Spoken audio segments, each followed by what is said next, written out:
Hi, good morning, everyone. Welcome to the electricity cluster. Appreciate your interest in this sector. I know there are a couple of sectors that are running at the same time. My name is Liang. I'm from the Energy Market Company of Singapore, and I'm very honored to be your moderator for today. I think first of all, I'd like to thank JCCI for the invitation and congratulate them on having such an excellent forum. I think from what I've experienced over the last 1-2 days, I think there's been a lot of valuable insights that's been raised, which I believe the government can use to refine the PPP process for the benefit of the kingdom. Before I begin, could I just make some administrative announcement? For those of you with smartphones, you can go down and download the JEF application onto your phone. You can give your comments and feedback from there. I think at the same time, I'd like to extend a warm invitation to all the private sector parties today to stay back this afternoon, 3:30, at this same ballroom. There's going to be a roundtable discussion when the ministry will be presenting all the potential privatization projects. So all the private sector participants, you're strongly encouraged to stay back, 3:30 at this same ballroom.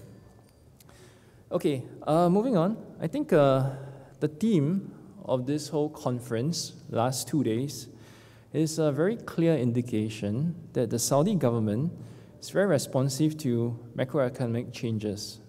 We've seen the movements in the oil prices over the last 1-2 years, and I believe that they recognize that private sector involvement will indeed hold a key to achieve all the social and economic goals within the existing budget considerations. So the way I see it, even though Singapore's really quite far from here, the governments are not that different. I think the Singapore government is also always ready to make decisions, even those that are sometimes not too easy. So yesterday there was a lot of discussions on PPPs in general, so I'll not go into that. Today I'm going to focus the discussion solely on the electricity industry. I believe that the distinguished speakers I have today, with both representatives from the public and the private sector, should make for a very fruitful discussion. So let me just put things in context. In the electricity industry specifically, I think we note that the SEC has registered a rise in the peak load of about 10.2% from about 62 gigawatts, from 56 gigawatts to 62 gigawatts. So that's a tremendous increase. And Minister Abdullah has also mentioned that over the next 5-6 years, peak load is expected to go from 70 gigawatts to 90 gigawatts. That's a lot of capacity required. They're talking about an additional investment of about 500 billion riyal in electricity projects over the next 10 years. Again, this is something which is going to be a significant cost, which I believe that the private sector has an important role to play. So I think in the electricity sector, the kingdom has already been very successful in attracting private investments. There are already about private plants generating more than 10 gigawatts as is. So I think going forward, given the expected rise in demand, it's just a matter of attracting more private generation and expanding it to include even the transmission and the distribution side of things. I believe so long as there is trust, transparency, appropriate levels of controls and level of returns for the private sector, I think they'll always be ready to come forth with their capital. And I also believe that in turn, private sector involvement is indeed key to generating a lot of efficiencies that will bring about tremendous benefit to the kingdom. So before I get my distinguished speakers to share their thoughts and their experiences, please allow me to take 5 minutes to talk about the Singapore experience.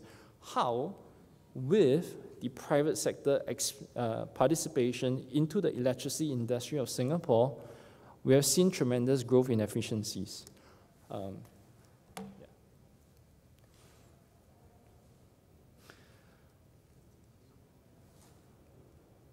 Okay, let me just give you a 5-minute briefing on what happened in Singapore. So back in 1965, Singapore, we had the Public Utilities Board. So within this one single statutory board, it handled electricity, water, and gas, quite like most of the Middle East countries. In 1998, while all the generators are still under the government, they had to start bidding to be dispatched, meaning that they need to say how much they're going to charge for electricity, and the cheapest units will get to generate. Those who are charging expensive, they do not generate. And finally, about 8 years ago, we introduced wholesale competition. I'll describe a little what that means. But with this liberalized market platform, the government decided to sell all the generators to private foreign buyers. So pretty much,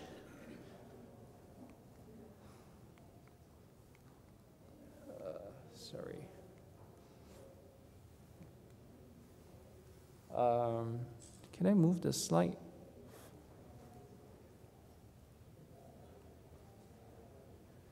Right.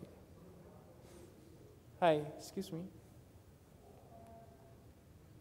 Right.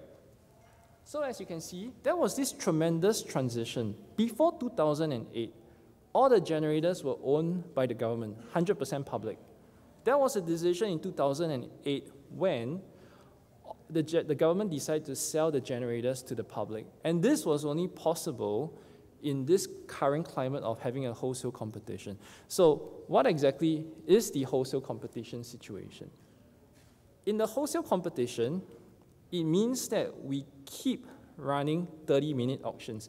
Every 30 minutes, what happens is that the generators will give us their supply offers. They'll say that I'm willing to produce so much at a given price. They'll give these offers to my company, which is the energy market company. At the same time, our system operator will do an estimate, given today's current climate, given how hot it is and all that, they'll give us a demand forecast to say, for today, we need 6 gigawatts. So we have demand, we have supply. My company will do all the math and do that modeling, and we'll come out with a schedule to say the cheapest unit runs and what are the prices that they'll be paid at. So in that sense, the prices are not fixed for the next 1, 2, or 20 years. Every 30 minutes, people keep fighting at the lowest price to run. And at the end of the day, we're kind of like a stock exchange. We find out the prices, we figure out who buys, who sells, and we'll send out the settlement statements to both the generators and the consumers. So obviously, consumers will pay us. Using this money, we'll pay the generators. So this, in a nutshell, is the regime of wholesale competition that we have. Pretty much every 30 minutes, they keep competing. So for the generation, there's no fixed power purchase agreements. The prices and the quantities that they'll get to generate, nothing is guaranteed, nothing is firm. Rather, they need to compete every 30 minutes. So the way they run their units, the way they invest their units, they better make sure that it's done in the most efficient way. They can put in their offers at the cheapest prices. On the consumption side, in Singapore, there is no subsidy at all for the consumers. So pretty much, it's the whole idea of consumers will pay what it costs to produce. Nothing more, nothing less. So this makes sure that, before you want to turn on the air condition, whatever you pay will be enough to compensate the generators. There's no subsidies that the government is involved in at all. And lastly, as you would imagine, every 30 minutes, we run an auction. The prices will fluctuate. Sometimes it'll be high, sometimes it'll be low. But we believe that these price fluctuations will become an accurate reflection of underlying demand and supply. But obviously, at the same time, because electricity is a very political issue, we do have protection for the smaller consumers. So the smaller consumers, they pay a fixed price. But the majority of the consumers in Singapore, their prices would fluctuate. So what does this all mean? So we set up the market. We ask people to keep competing every half an hour. What is the effect we've seen over the years? So I mentioned that we divested our generation from 2008.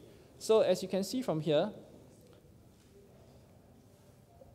the lower bars are actually our CCGTs. These are the most efficient units that are being run, followed by steam turbines and followed by gas turbines. So the line that you see is the generation level. So this means that, okay, from the year 2010, our generation, our forecast demand is still in the steam turbine stage, which means that we are running some steam turbines. But from 2010 to 2014, as you can see, there has been a tremendous increase in our CCGTs. As a rough gauge, the CCGT efficiencies in Singapore for the new sets are in the range of about 58%. So now you can see by the time we're talking about 21.4, the forecast demand is totally met using CCGTs. We are all CCGTs now. So our generation is quite efficient in that way. While at the same time, all the less efficient steam turbines, by pure demand and supply forces, they have become obsolete and you see them coming off. Okay? So you see that shift over the last 5 years, demand being totally met by the efficient CCGTs, and the new ones that are coming in, we're talking about efficient rate of about 58%. And what does this mean for prices? Okay, if you take a look at the top line in dark blue, that is the fuel price. That's the fuel price indexed into 2010 prices. So Singapore is a small country. We do not have any control at all on the fuel price. But what we can have control over is the electricity price, which is the lower curve down. So even though the top curve, oil prices has moved based on its own dynamics, which Singapore has no control over, the lower curve, which is the electricity price, as you can see, is slowly gapping down, okay, which is to be expected. I'm now seeing electricity being generated from more efficient generators, so by right, it has to show that electricity prices are coming down, and we do see that over the last 4 or 5 years. We're still coming out with the 21.5 numbers, but can suffice to say that the numbers have actually dropped even more. So I think, in short, in Singapore's case, what we observe from the private participation is that, as I said earlier, we have divested our generation to YTL, which is a Malaysian company, Huaneng, which is a Chinese company, and ENGIE and Marubeni, which is a French and Japanese company. So the Singapore government has no qualms about selling it to private investors. What are the good things? I mean, I'll just summarize 2 key points. Firstly, is a relief to government budget. When we sold our main generators, we brought back about $12 billion from the generation divestment. Well, it's pretty much spent on other areas. Singapore government has interest in education, in healthcare, in housing, other areas. They figured out electricity, there's no reason for the government to be so involved. So free up the money for other things. But I think more importantly, we believe that roping in the private sector participation is important because of their significant skills and know-how. I mean, a private company like ENGIE, with international experience and presence, surely they would know how to generate electricity better than Singapore companies. We believe that.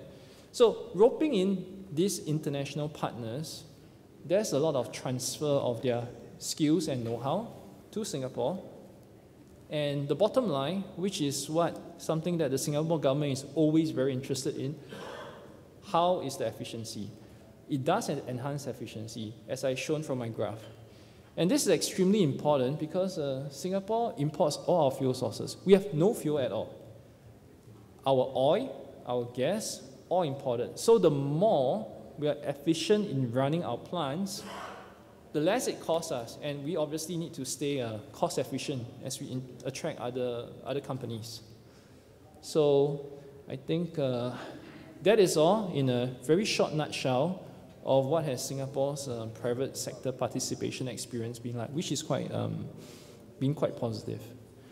Okay, I think now, without any further ado, I'd like to start the panel session. I will invite each of the panel's members to have a sharing of their thoughts and views on private sector participation, and then I'll open up the floor to the audience for any questions and answers.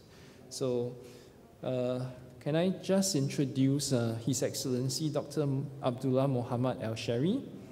Dr. Abdullah is the Governor of the Electricity and Cogeneration Regulatory Authority, Saudi Arabia. He was the Vice Governor for Regulatory Affairs of ECRA and a member of the Shura Council.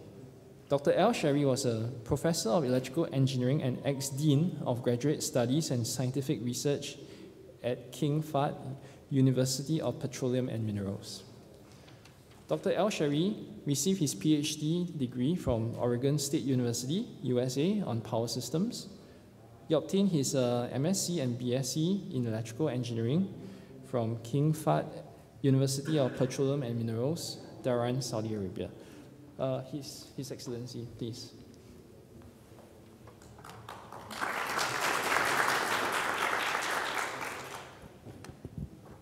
السلام عليكم. صبحكم الله جميعا بالخير. I prepared a short presentation to set the stage for the discussion. And I am sure my colleagues here will provide the theme of the meeting after just providing the overview. Distribution companies to buy in bulk supply and provide the service to the consumers. At the same time, the principal buyer is required to encourage bilateral contracts, where large consumers will be allowed to directly contract for their need of electricity. With the number of consumers entering into the parallel market increasing, at a certain stage we'll be able to have an electricity market, which we can build on and imitate what Singaporeans are doing. The last stage is to move into the retail competition, where most of the consumers will be able to buy their own electricity from the market. A certain group of consumers will continue to be supplied with the electricity from the principal buyer, based on the government tariff. And this is a practice that's practiced all over the world to protect a certain group of consumers from being affected by the change in the prices and their inability to buy electricity from the market. The plan has been approved by the board of ECRA, as I mentioned. It was approved by the Shura Council, and it was approved by the Council of Ministers. So it is, from a legal point of view and administrative point of view, is in the right process. The difficulty we are facing is with the inflexibility of SEC to move forward. We are seeing resistance, unjustifiable, of course, but it's expected from many companies around the world. The resistance to change is always there.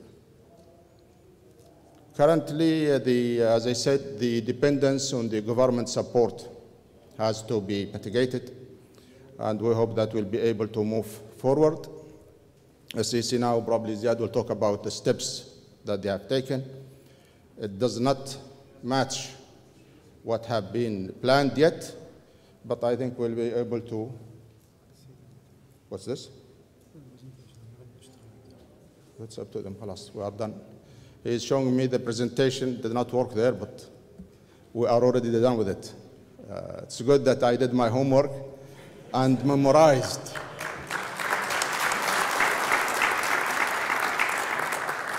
Otherwise, I would have been in trouble. Yeah. The last item I would like to talk to you about is what are the opportunities of investment from the private sector at this time.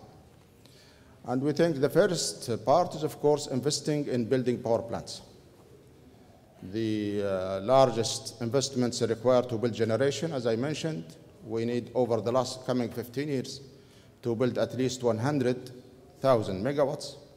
And we think SEC, by its own capacity, will not be able to meet this amount of generation required, and the private sector participation is required. The other item is, of course, building some transmission lines. Again, SEC capacity will not be able to meet the integration of the whole kingdom at a very extra high voltage, interconnection with Egypt and others.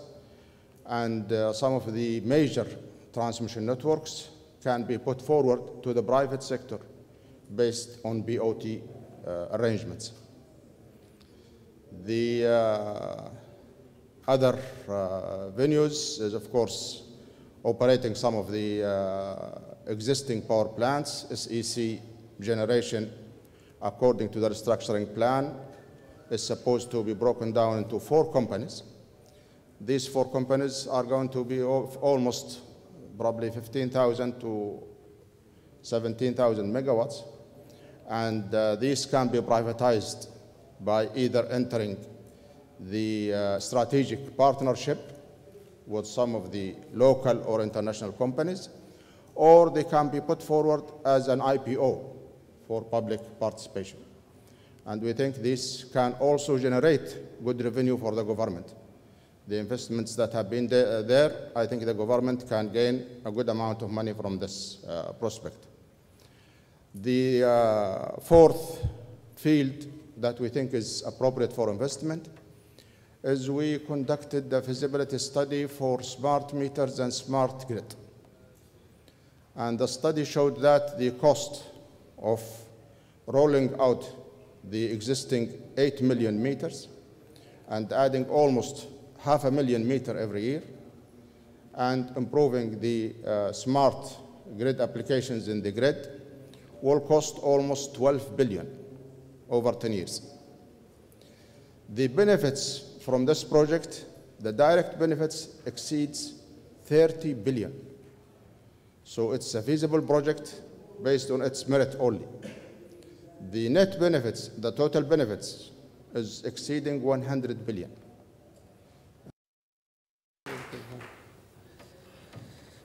Okay. Well, good morning all, ladies and gentlemen. Always glad to be in such a good gathering, and I would like to thank Dr. Al-Shehri for his kind remarks about SEC. If makes you wonder if that's what goes in the public, how are we in the private discussions? But I give it to him. I think we are all in the same boat in the kingdom, trying to do our best. Unlike maybe Dr. Abdullah, if my presentation doesn't show up, I don't think I have the mental capacity to say whatever in the content. But let me see how we can, if it moves. Is there a way we can move it? It's a good test. So that's now a challenge to match Mr. Dr. Al-Shehri. نقدر نغيرها ولا ما في ما تمشي بس في أحد يقدر يغيرها من هناك من الكمبيوتر. طيب, let me start by saying who we are and how we look at ourselves. The Saudi Electricity Company, we are very proud to say that we are behind everything in the kingdom that makes the whole economy tick. We are very proud to say that the room that you sit in, the universities, the shopping malls, the schools, the medical facilities, the military operation, everything that ticks in the kingdom, we are very proud and grateful to the opportunity that we serve our nation, and we go out of our way to extend this service to every single individual. Not only we are proud to serve our nation and country, but we also understand and realize who we are to the entire world, that we make the kingdom tick 24/7, so that the kingdom, basically, as you can see here in the picture, 24/7, we keep an eye on the power and lit the kingdom, and we are here with a vision to serve our customers, as I said, 24/7, and we have a mission to provide power to the kingdom, and we believe that the kingdom does indeed energize the entire globe out of the energy that we export. So we recognize the important role of what SEC does, not only to the kingdom, but also being one of the 20th largest economy and beyond the kingdom borders. We have a very simple strategy that is focused around 6 main elements: to be efficient, reliable, customer-centric, as well as go beyond our borders in the connection with the GCC, for example, or even to Egypt. And we have very ambitious plans to move also and land into Europe by pulling power and submarine cables. Also to be diversified and be smart, like Dr. Al-Shehri touched on the smart meter, great area of opportunity. This is a glimpse about facts, figures, and numbers to show you that the kingdom does indeed supply a lot of energy to the world, and we consider ourselves to be the battery that powers this huge engine to the kingdom. And thanks to our chairman, when he presented the facts, figures about SEC, indeed, we saw the historic record last year, 2005, of 62.4 gigawatt. We added capacity that's probably equivalent to countries combined together. In 1 year, we added probably 6,000 megawatt of capacity, let away the 6,000 or 7,000 kilometers of transmission line, let away the 500 or 500,000 customers that are connected newly to the grid.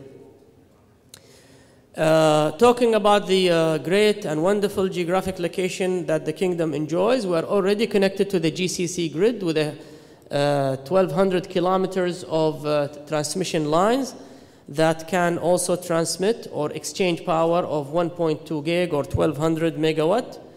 And you can see we hook ourselves to the objective of saving not less than 600,000 barrels equivalent per day. And what Singapore presented, that was an amazing story to see and check. So far, we have saved per day not less than 240,000 barrels equivalent per day, just by doing similar thing to what our chairman here from Singapore, the moderator, was saying, that they increased the efficiency.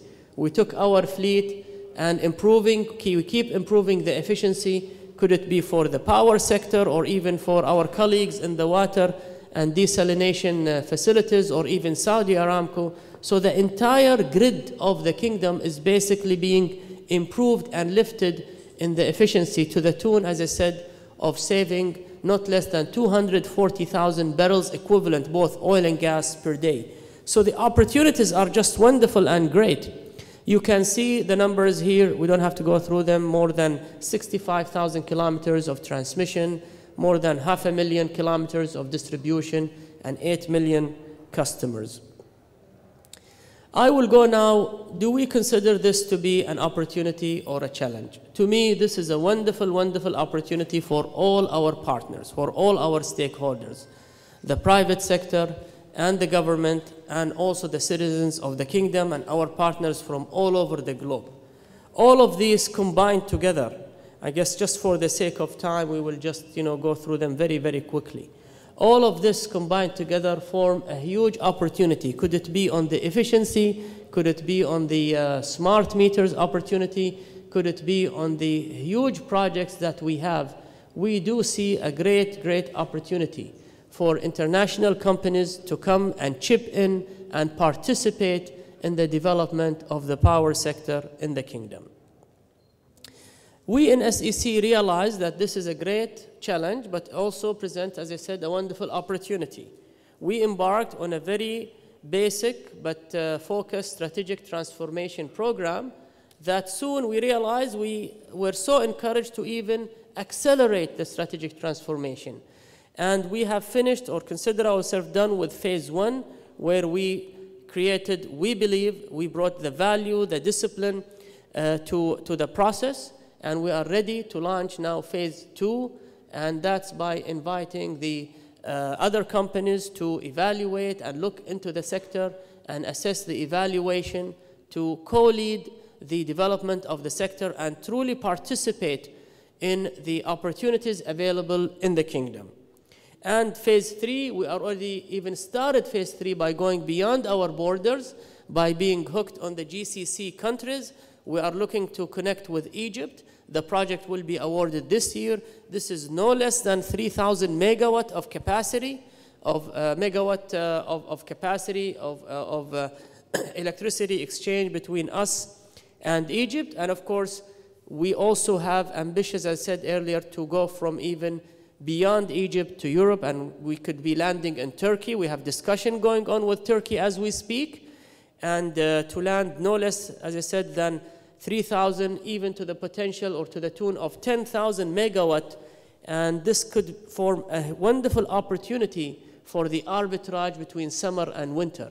Bear in mind, when we reached a capacity of 62 gigawatt during the hottest day of the summer, we could also, or we reached actually the bottom, which was 26 or 27 megawatt. So that tells you about the amount of arbitrage available of this spinning capacity that we could spare and land somewhere else.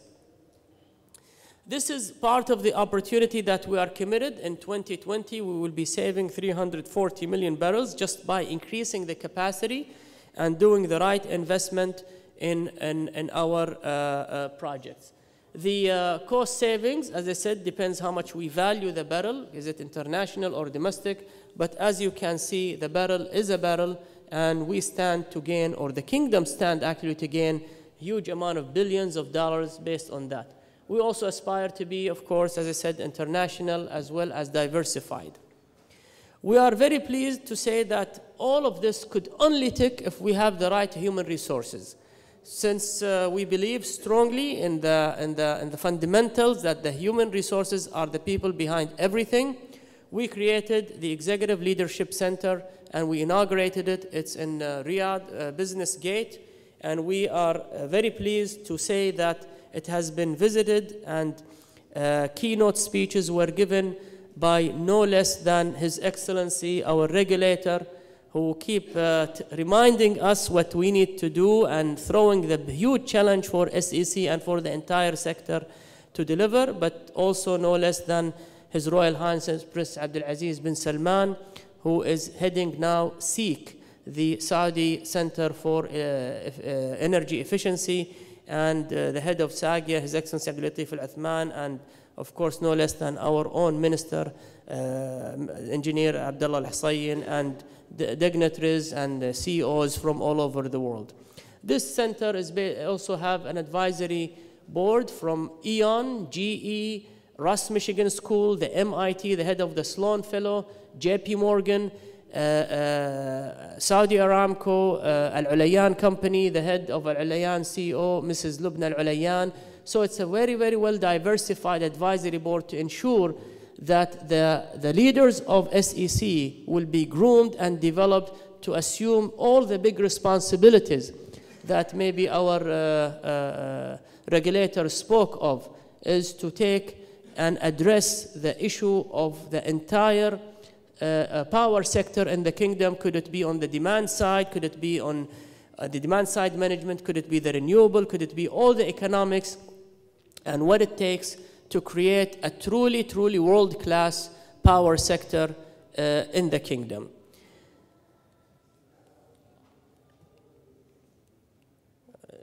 IT is, are we having a problem now? It's stuck again.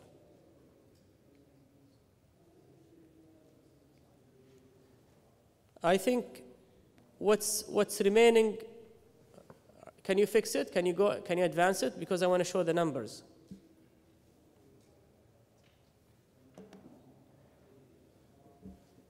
So What's remaining basically are the numbers, and we presented all of those figures. We add, every year we spend close to 40 to 60 billion Saudi riyal.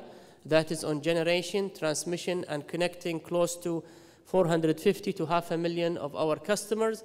That healthy expenditure will continue today as we speak. Now, this morning, if you look into our project management system, we have 80 billion Saudi riyal worth of project under execution and 80 billion Saudi riyal projects that have been awarded or in the process of being basically awarded. I would say financially committed. And of course, we do all of those projects to ensure that the kingdom will always be energized with what it needs to ensure that the kingdom will continue to prosper and that our customers will always enjoy the power to advance the kingdom economy. With that, I conclude my presentation. Thank you very much.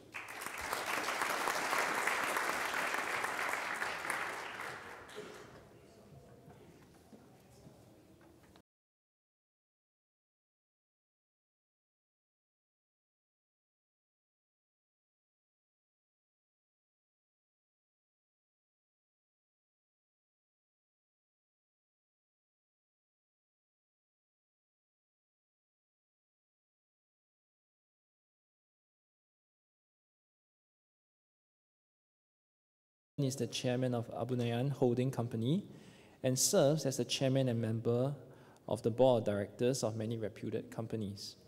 ECWA, in the last 8 years, has emerged as a leading developer of privately financed power generation and desalinated water production plants in the GCC, MENA, South Africa, with a portfolio of assets worth of $23 billion US, contracted capacity of 15 gigawatts and 2.4 million cubic meters of water per day. Mr. Abu Nayan also serves as the chairman and board member of many reputed companies and holds a number of prestigious leadership positions, helping to spearhead the kingdom's economic development. Mr. Abu Nayan, please.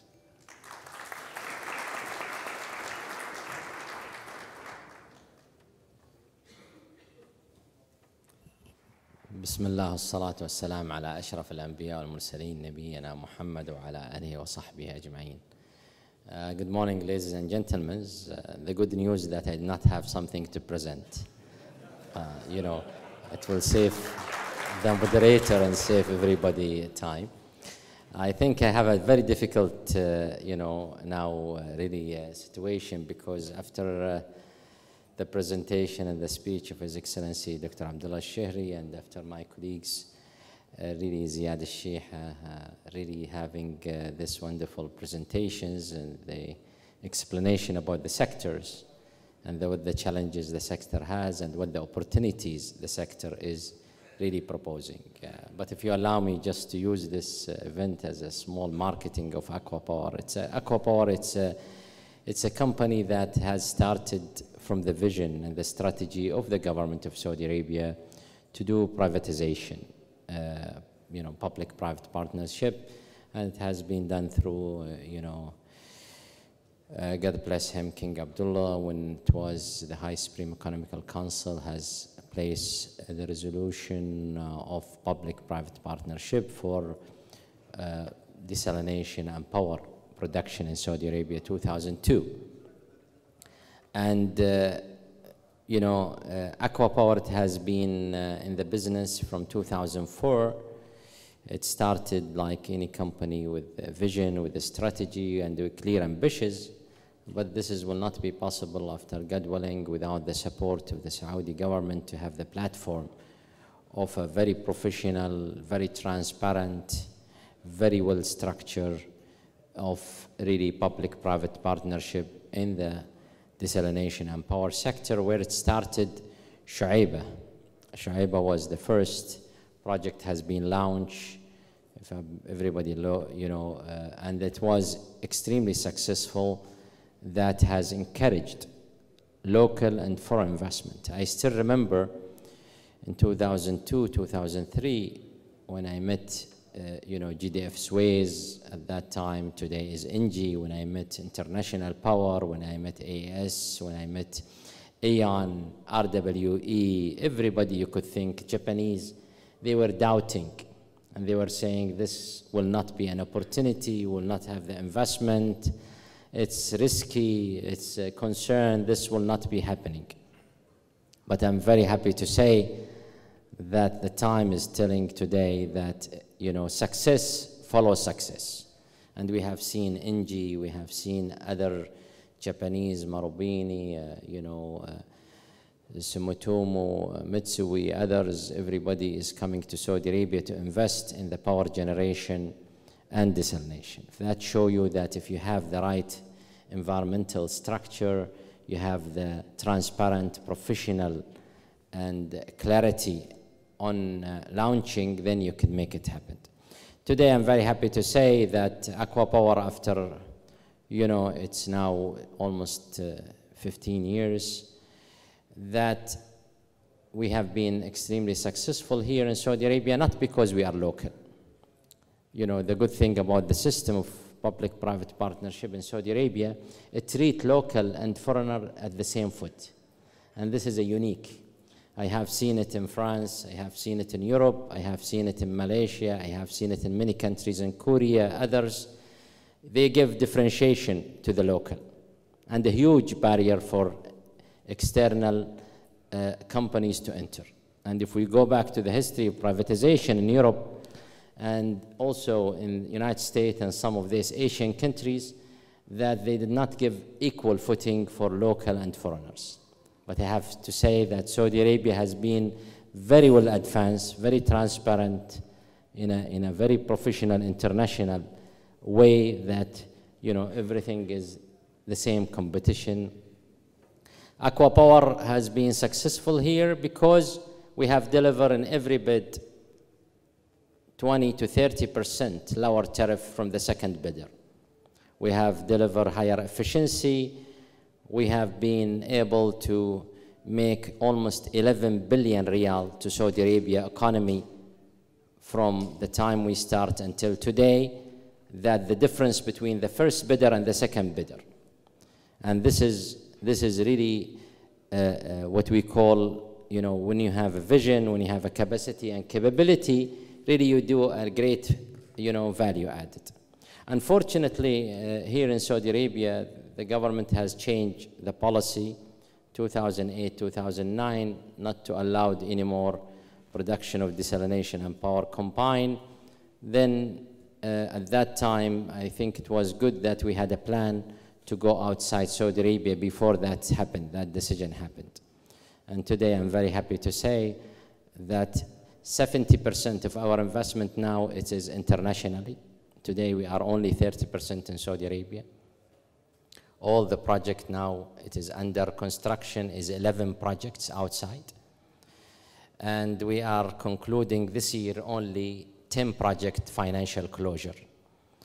Today I have to say that we were happy. SEC, I cannot agree more than what His Excellency Governor of ICRA said. I think SEC is a great company. They have started the IPP program, very successful, great model. It has attracted all the international investors, and it has been great success. SEC has revisited the model of IPP, and time will tell what will be the new model. But I always believe that free competition and, equal ground footing and competition and transmission will be owned by the government. Everything else has to go to private sectors, because I always believe, we have seen it in Singapore, we have seen it in Turkey, we have seen it everywhere. Government will be only in the transmission, and some other countries, even the transmission is privatized. Generation has to go to private sector and with government ownership. I am not here to go and say 100% has to be government. The desalination is the same thing. There has to be public-private partnership, because in reality, having a government stake on these companies, in my opinion, is extremely important and positive.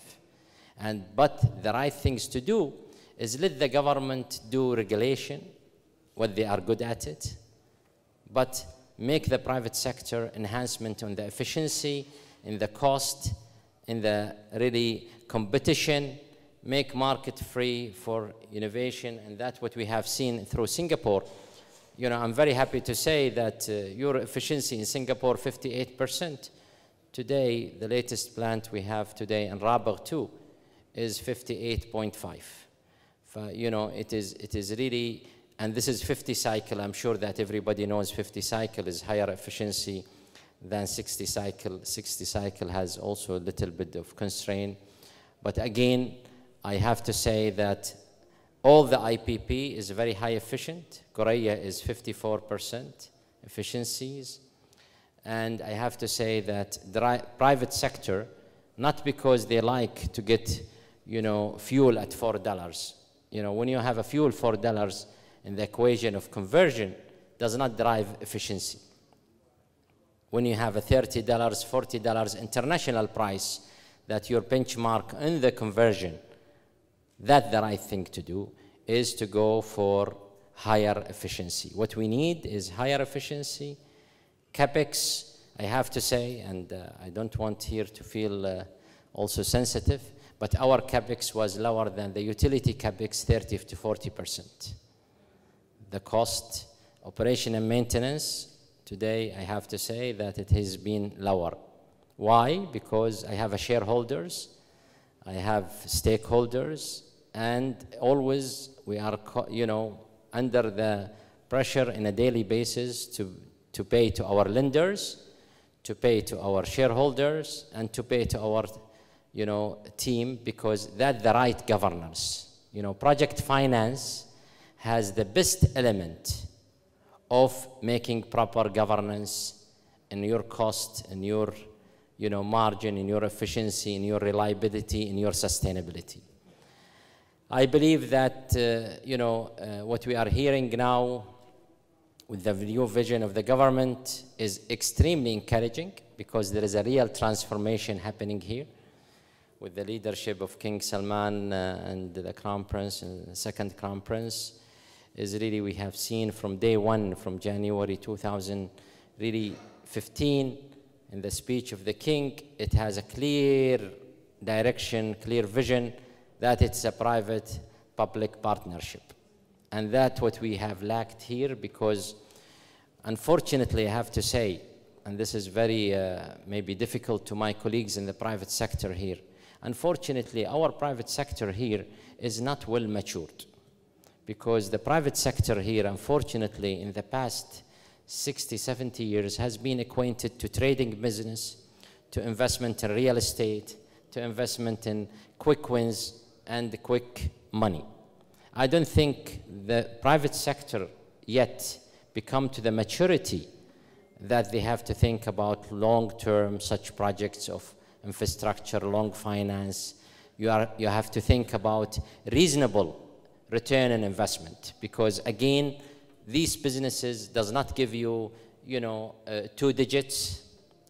These businesses is stable, the risk profile is reasonable.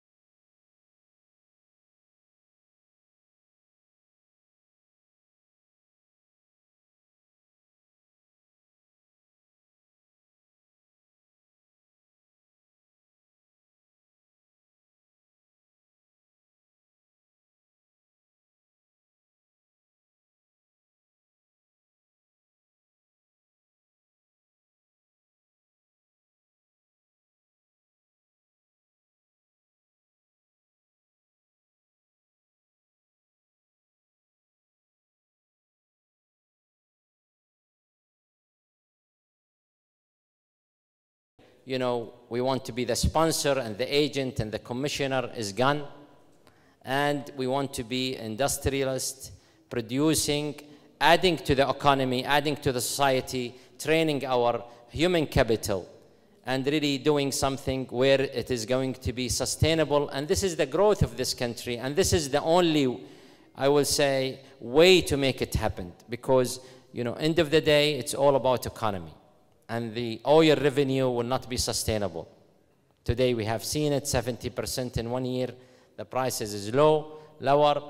It's not sustainable that you have to have a single-based economy. And I think with the clear leadership we have today, with the strategy we have in place, with the regulator, I'm not saying this because Dr. Abdullah is here, that has to be more empowered to make things happening. And that's what we need, the governance and regulators in different sectors, not only in the electricity, in all the sectors. But I have to say that after God willing, if there is a will, there is a way. Saudi Arabia could have companies better than Aqua Power, more capable, more competent. There will be tens or hundreds in different sectors because we have the knowledge, we have the capability, we could attract talent, and we could retain talent, and we could develop talent. There is nothing that, with due respect, in Europe and the United States and Japan and Asia they did that we cannot do here. There is no limit. If, you know, we could be equal and we could develop. Today, Aqua Power working in 12 countries outside Saudi Arabia. Aqua Power has delivered the lowest tariff in the world in renewable power from North America to Asia. Why and how? We have companies over 100 years in that business. We have desalination today in, I would say, in technology, also on cost, and everything internationally has been delivered with Saudi and international really mind to be able to do best and more capable to deliver the best. Please, we have to, in the private sector, I have to say, we need to shape up. We are not here telling the SEC or others, utility companies or SWCC or ever, please, you need to shape up. No, we have to shape up also as a private sector to be able and to be competent and to be capable to deliver and take risk, mitigate risk and manage risk and deliver the expectation according to this contractual commitment. I'm very sorry that I just prolonged the speech, but because I don't have the capability of my colleagues in talking about numbers, having good presentations, I just would like to share with you my mind and my heart to say that a truly public-private partnership, we have seen it here in this country. We have seen it with SWIC. We have seen it with SEC. We have seen it with, you know, BIF. We have seen it with other organization of government organization. There is always enhancement. There is development. There is improvement to be done. And I don't want to miss also Aramco, Saudi Aramco. It has been great journey with them. And it is really many others. But the point here is going to be how we are competent and capable as Saudi private sector. And please, let's shape up before we are shaped out. Thank you. Assalamu alaikum.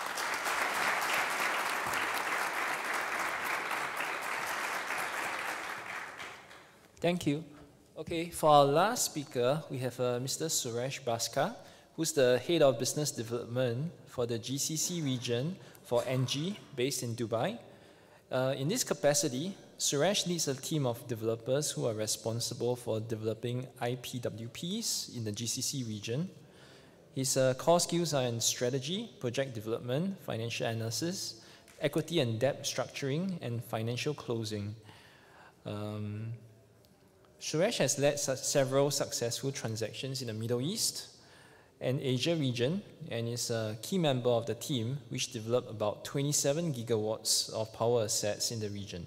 Before joining ENGIE, Suresh worked as a developer with AES, a major US utility, as part of their Indian business development team, and before that, with the Indian power companies like Reliance and GML. Suresh, please.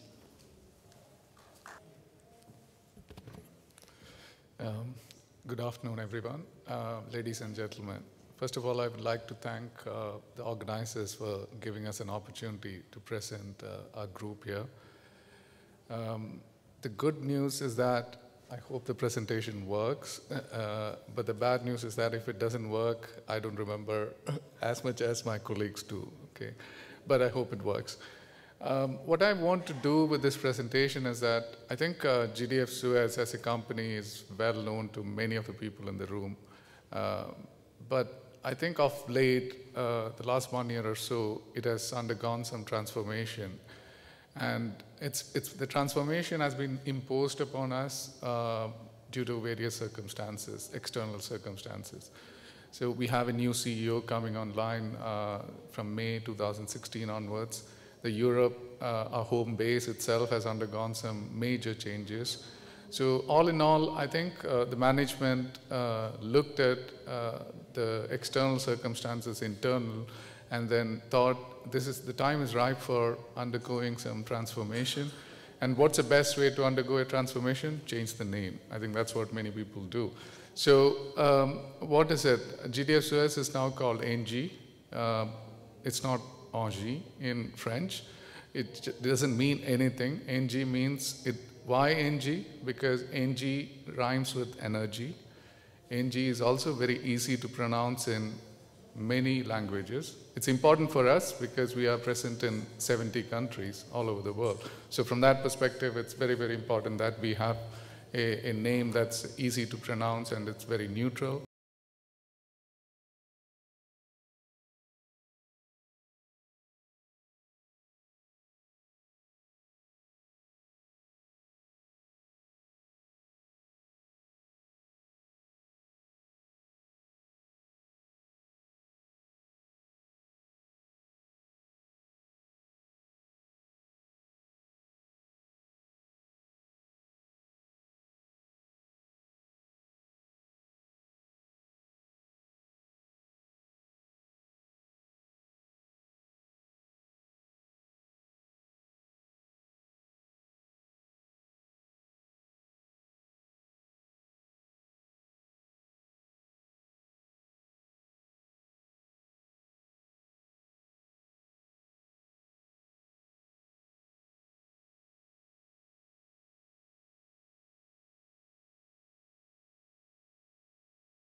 We are in the natural gas and we are in the services. Now, power is very well known to the region here because we operate close to 27 gigawatt of power in this region, and which makes it #1 in the region.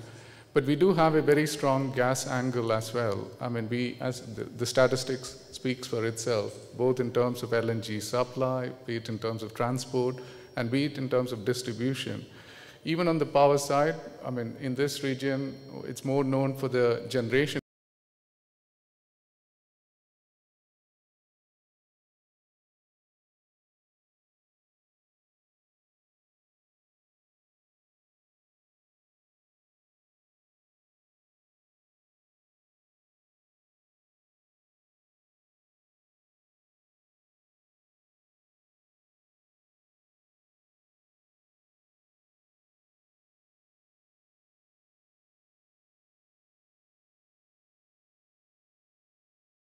Think about reorganizing ourselves in a seamless way so that we can offer everything together.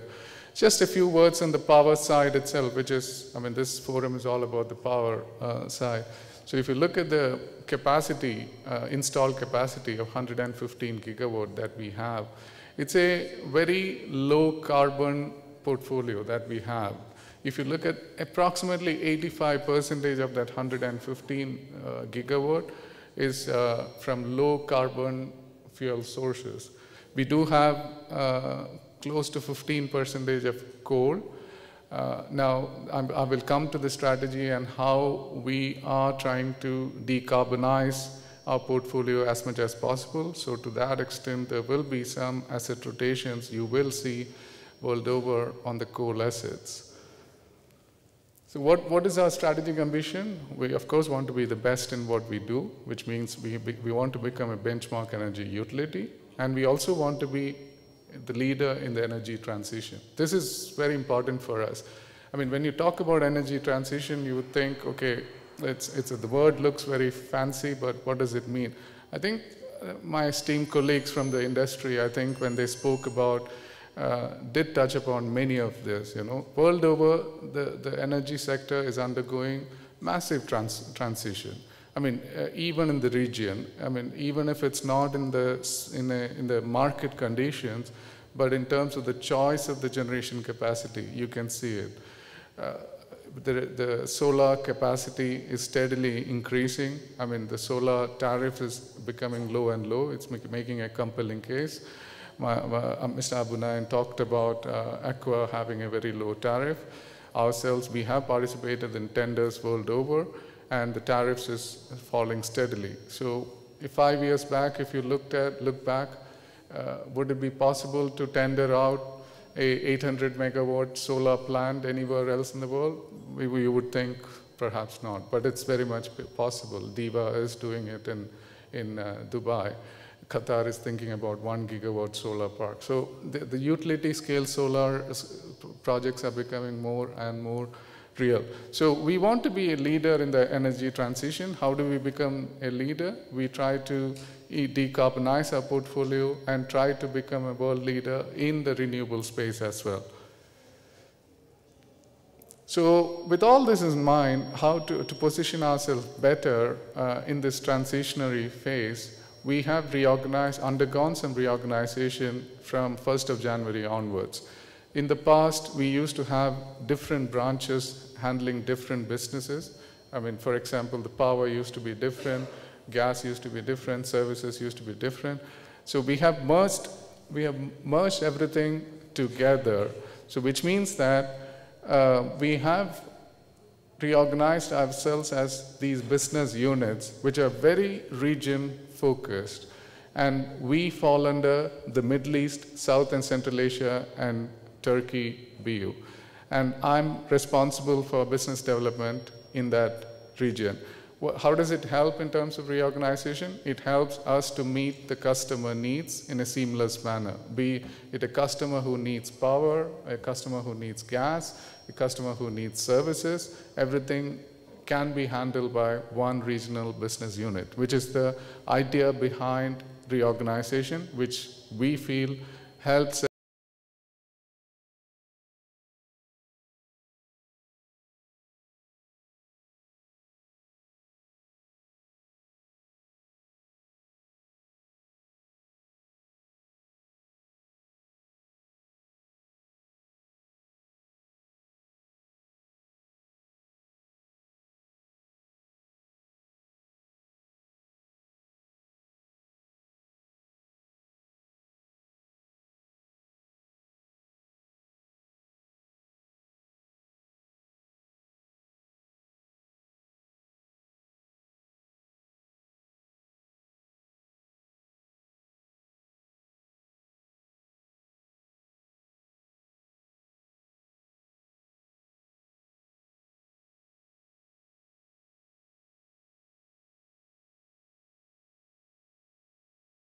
in the next 5 years. So we are here to stay, and we want to grow much more and be part of the changing landscape in the energy for this region. Okay, how are we present in this region? Everybody knows about our installed capacity base and the power, but not many people know about what we are doing in the region on the gas distribution. We do operate a gas distribution company, very successful one in Turkey. We do have facility management services for B2B customers in UAE and Qatar. So if you look at the statistics, we have close to 28 gigawatt of power to assets under construction. We have 15 million tons per annum import capacity of gas. That's another investment that we made in India in a LNG terminal, which is very, very close to our core strategy. We do have a lot of exposure on the energy services. We service close to 300,000 customers in Turkey on the gas retail business. So close to 4,000 people are employed in this region for ENGIE, which makes it again one of the significant regions for us world over. Just a few statistics on the, this is not to show, this is not to trumpet our own achievements, but to show that close to 7.6 gigawatt of equity megawatt is what we have in this region. So that, from ENGIE perspective, this is a significant equity megawatt. And that's something we are proud about and we want to grow upon. And that's the reason we have reorganized ourselves to service the needs of the region in a better way. A few words on the energy transition itself, because this transition word has been talked about by everyone. I think when we reorganized ourselves and we tried to think how we can service better the region in this transitionary phase, I think for us, what we see, the region has substantial installed capacity on the conventional side, but not so much on the renewable space. And the solar makes a compelling case. I think it goes without saying. We see more and more solar tenders in the region, but some of the reasons listed down speaks for itself. You know, I mean, one thing that makes it a compelling case, the region a compelling case for solar, is the fact that it has abundance of land to start with, which is a very important thing for solar. Second is, it's one of the few regions where the peak demand of electricity meets the peak production capability of the solar. That's not the case in many parts of the world. I mean, especially in Europe and other parts, where the peak demand is typically in the night and the peak production of solar is in the daytime. So this leads to massive grid swings, and the transmission investment is needed to cope with that. But that's not the case here, because here the peak demand is indeed when there is peak production possible with the solar. Again, hydrocarbon, the source of energy, the natural source of energy for the countries, I think the solar goes without saying that it helps countries to hedge their natural resources for a future when the oil prices are high. So there's so many reasons, and I think people and the governments in the region are waking up to the fact that solar and renewables will make a compelling case to meet their energy needs. So we are here, we are a well-positioned partner for these opportunities. We have unique leadership positions, as I mentioned, in many of these aspects. We are also in decentralized energy. We are a global company, so we don't we don't have any cultural hang-ups. We do go and work with whomever partners. For example, we have close to 40 partners working together just in the Middle East region. So we've worked with everyone and anyone you can name, be it financial investors, industrial players, strategic investor, including Aqua Power, Mr. Abu Nayan, one of our first partners in Marafiq when we started. So we don't have any cultural hang-ups, and we enjoy working with different types of partners, and our partner selection is purely governed by the need of the hour, and whatever makes us submit the most competitive tariff, you know. Okay, just one quick word about solar itself. I did talk about the need for solar in the region, but I think from ENGIE side also we have done some upgrade of our skill set in terms of meeting the solar development needs. Recently we acquired a company, Solar Direct, back in 2015, which is a French leader. It's a French company which has a leadership position in France, but more importantly, it has very good exposure in emerging markets, especially in India and in South America. Both of these regions are booming solar markets. Recently, Solar Direct won 140 megawatt in India with a very good tariff of less than 6 cents. In Peru, we recently won 40 megawatt of solar, which is less than 5 cents even. So the tariffs are falling for solar more and more day by day. With the acquisition of Solar Direct, we have filled the gap in our in our skill set. You know us as the developer and operator. Typically, the construction used to be done by a turnkey contractor. That's not how it is in the solar business. So with the acquisition of Solar Direct, we have acquired the skill set to make procurement and construction as well, you know. So we have the complete suite of skill set to achieve utility or build utility scale solar world over. So that's a few words from my side. I think, not to belabor the point, I think we see energy landscape undergoing massive transition world over, and this region is no different. We ourselves have undergone the transition to equip ourselves better to meet the energy needs of each and every one in this transitionary environment. Thank you very much.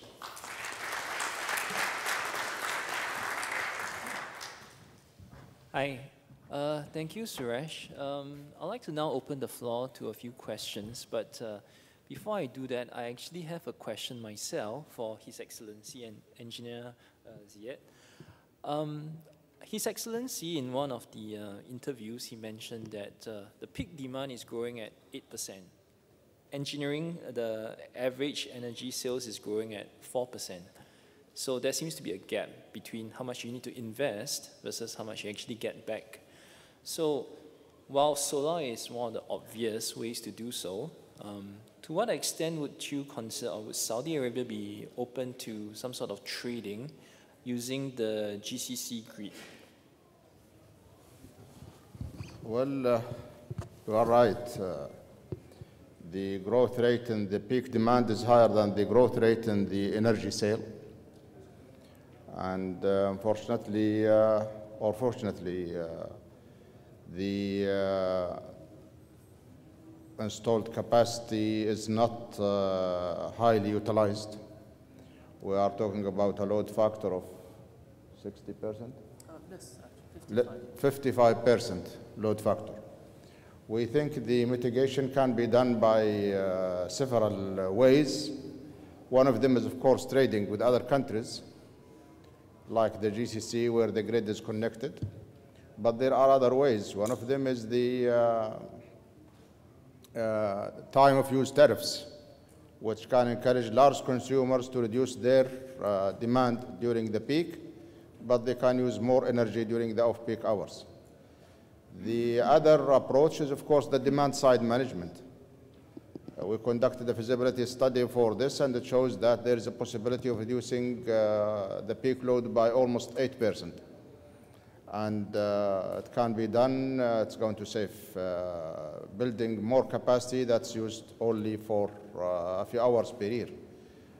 One of the analyses we made shows that almost 4,000 megawatts is used only for 100 hours per year, which means almost 4 days.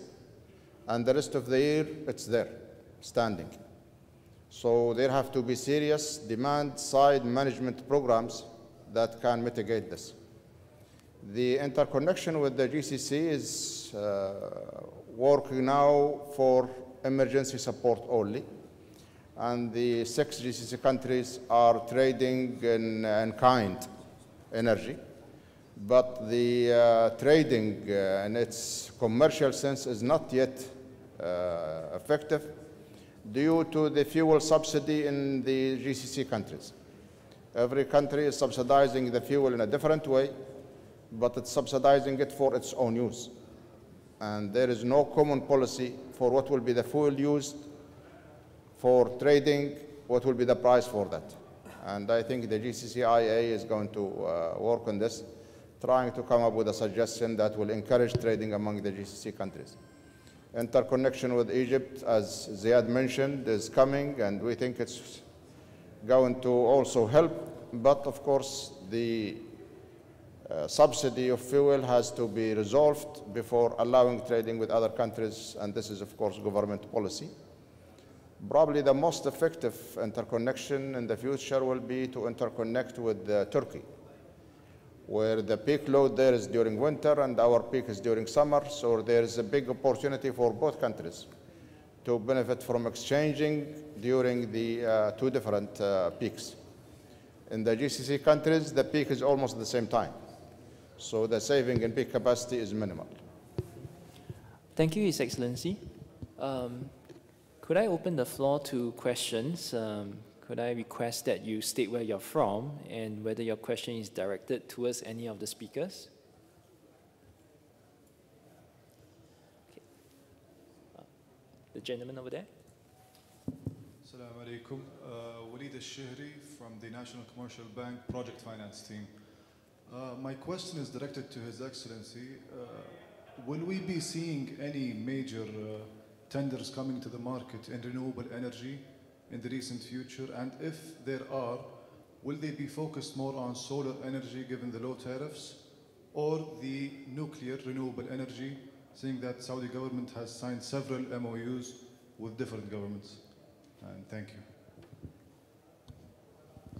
Well, the King Abdullah City for Atomic and Renewable Energy is the entity established by the government to develop and promote nuclear and renewable energy.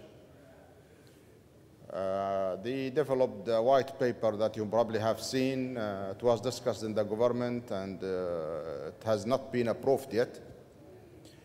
But we think the room for solar and renewable energy, other types of wind, geothermal, etc., is there. The main obstacle now is the low fuel prices.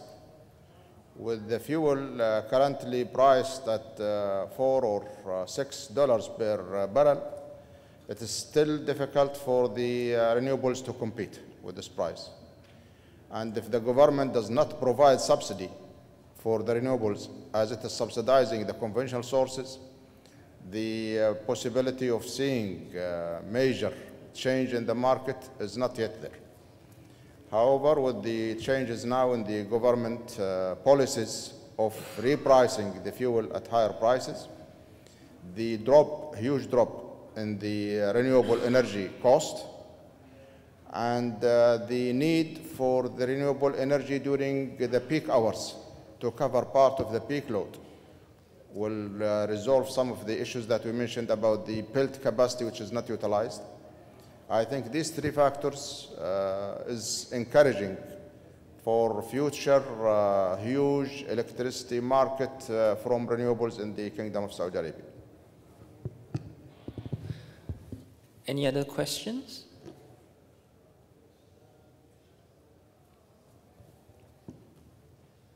Faisal Qadri from HSBC. My question is for Mr. Bunayan in terms of, I think, the amazing achievements that Aqua has made in this field. What is your advice to other investors in Saudi Arabia to become another Aqua type? What was the success criteria, and what would you advise other investors to look at in terms of another Aqua? You know, if I do this, then my shareholder, they will maybe fire me. Yani, Faisal, if you are, please, yani, if you will not mind, if I am fired, I will apply with HSBC. Huh? Don't change your mind, huh? Because if I say something, then it will be too late. Yeah. I think what it takes in success of development of such companies with capacity and capability is a human capital. And the human capital, as you know, this is an investment for long term. And what I have seen from many groups in Saudi Arabia the last 15 years, unfortunately, when they want to go to the development of these infrastructure project as a developer and operator, they will not be able to understand the 360-degree, you know, what you really need to have when you talk about human capacity and capability, and how you will be a long-term, you know, you will not be able to get it done within 1, 2, 3 years. You have to be having a long-term objective. And my advice to all my colleagues in the business before, and I still am saying this to some of them, you know, please, it's all about knowledge and capability and competence. If you rely on, with due respect, consultants, you will not get anything, with due respect. You need to have your own internal capacity. You need to have consultant to validate, to support, to, you know, enhance, especially the earlier stage. But you need to build capacity and capability. This is number one. Number two, you need to be sure that, you know, from day one, the shareholders and the board is aligned, that they understand what it takes. Unfortunately, Saudis, with my little experience being in this business now more than 36 years, Saudis, with due respect, they change quickly. Today, they will say, okay, it looks good, let's make it. For any reason that tomorrow something happened, or concern, or challenge, or barriers, they shift quickly. They are not, you know, industrial. We are not industrial business people. We are traders. Traders, as you know, we have so dynamic of changing and quick changing. But in this kind of business model, you cannot be a trader, and you cannot make it as a trader. You have to think as an industrialist. Third is really having the environment and the regulation that will help you to really have the vision and clarity on the timeline. And in Saudi Arabia, unfortunately, we are not good at this. We are also changing. You know, K-Care, you know, if you see what has been done the last 5-6 years, you have put a lot of expectations on the market, local people, international came, and they have been great disappointment. Because people, if they build and they see the shift, then you lose trust and you lose building capacity. In my opinion, the government here has to have a clear policy. And what I have seen from our government, and I'm not here, you know, maybe I will not be even fired from my shareholders, but maybe by stakeholders. Our government is not constant. They have, you know, they do things great, they change, they did not enforce it. It is not having 100% clarity on long-term strategy and policy. What I have seen the last year change, I am extremely today optimistic, and I will encourage many business people. Go in the power, go in the water, go in the infrastructure, go in the housing, go in everything, because public-private partnership today, it has an ownership as highest on the government. It has a structure. It has a clarity now of a strategy phase. Time will tell this year about their announcement, how it will be rolled out. But I am now extremely confident that there is 100% clarity, and it's a vertical integration.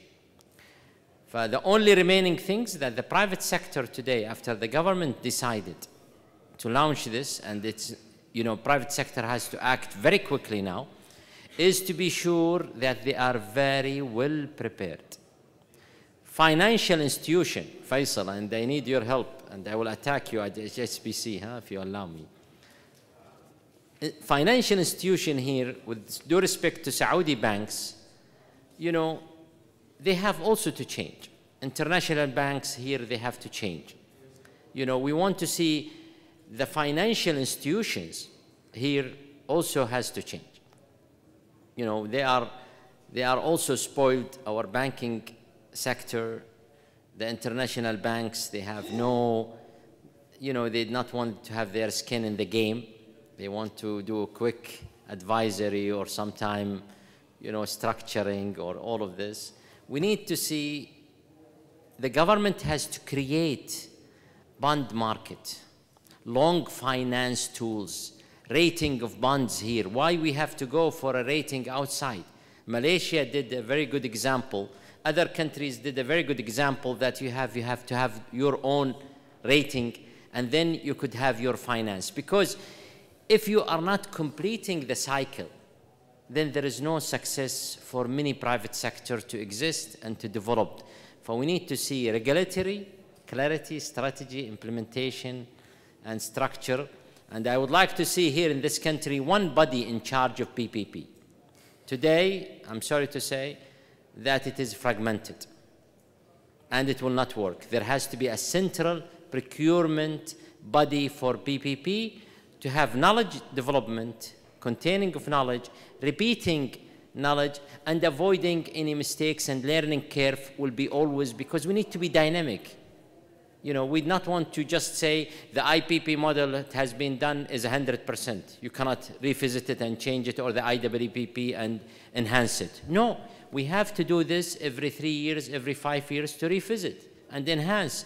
The only way to do that, not to make so many stakeholders and there is no knowledge and know-how and competence in a central procurement of PPP.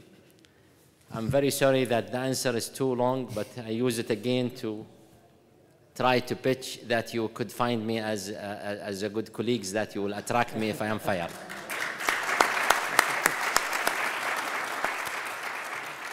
Okay, thank you. That was a very interesting exchange, but in the interest of time, unfortunately, I need to close the session. I'm sure that the speakers will be happy to engage you on a personal level after the panel. Could I just now request for the tokens for the speakers, please?